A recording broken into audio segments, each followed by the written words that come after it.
Hey guys, guess who just got her ears pierced and feels like the coolest kid on the block? Me. And it's not just, one piercing, not two, but 4 piercings. Friday night, I had nothing to do and I text my cousin like, hey, do you want to go ice skating? Because this is California and we should all go ice skating. And my cousin replies back, hey, why don't we get ear piercings instead?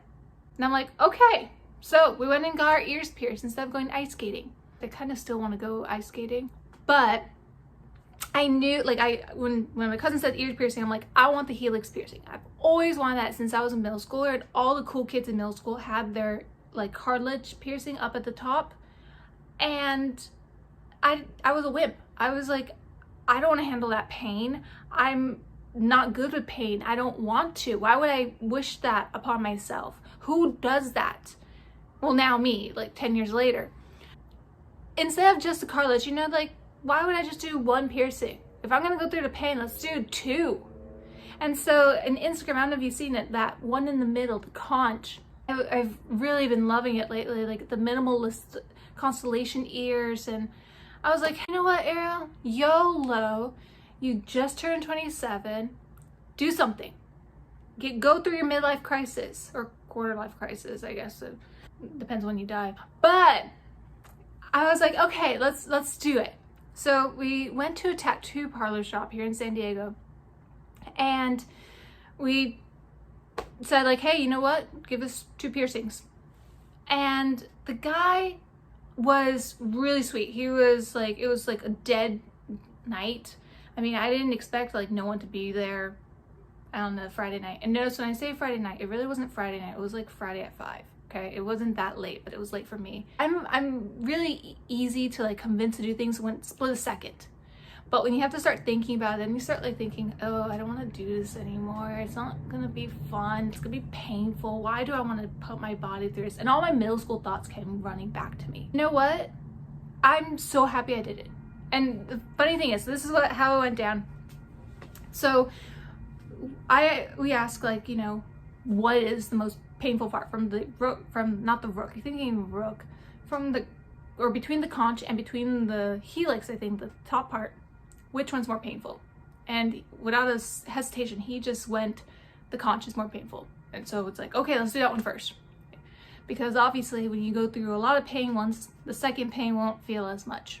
Which I think actually is what it went down. It was pretty painful for the conch. I mean, it wasn't that bad. It just, he puts in a needle, then puts in the airing. Okay, you ready? Do it. Just breathe in and out.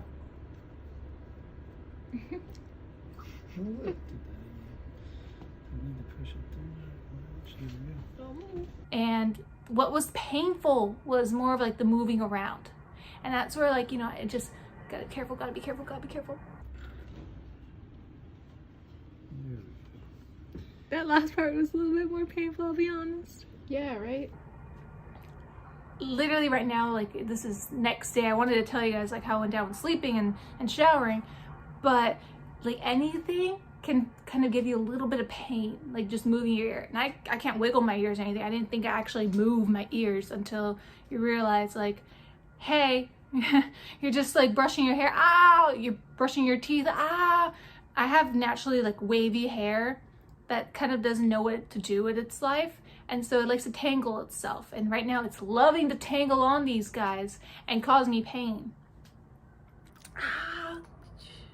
Okay, I'm making it sound a lot more dramatic. It wasn't that much blood, it wasn't that much stuff, but what happened is because I have a comparison. Maybe it wouldn't be that much blood or whatever, because my second lobe one that I did 1 hour later from when I got the cartilage piercing, my ears already numb. Didn't even feel anything. I feel nothing with these guys. Easy. I can see why it's so much easier just to get the little gun and go pew pew to a little baby. It's so fast, you feel pain for a second and then it's gone, it's over. No blood or anything involved. Maybe, I don't know, maybe there's a little blood, but I didn't see anything. Maybe the blood already came out of my ear. It's interesting because I know there's always been a lot of debate as to which one's better. Do you want to do the tattoo ones are better for your ear. If you do the guns, it's gonna shatter the cartilage. And my 2 cents on it is that I think for the cartilage, I don't know how I would have done it with a gun. I don't know how I could have trusted someone to, like, with all that force and all that impact all at once, it would have been really painful on my ear. I think the lobe, because, you know, it's a little bit more fat and has a little bit more like extra cushion to it, it absorbed more of the impact, versus with cartilage, there's less of that. It's harder material. It would have been more likely to shattered. And so I think, like, I still feel like I'm the coolest kid in the block, but I am in a little bit of pain. Like, I don't know if you can see these guys. Hi. So I hate the studs right now. I really do. But you know what? It's like 6 weeks and I'll be able to change them out, right? There's other things that have been happening in 6 weeks. Like, what else? Like, I don't know. I guess a new, like, Star Wars movie will come out in 6 weeks. They come out so quickly. Anyway, thank you guys for watching. I hope it wasn't too long, and hopefully I answer any questions you have. And by the way, let's take a second more to appreciate how cool I feel right now. Bye, guys.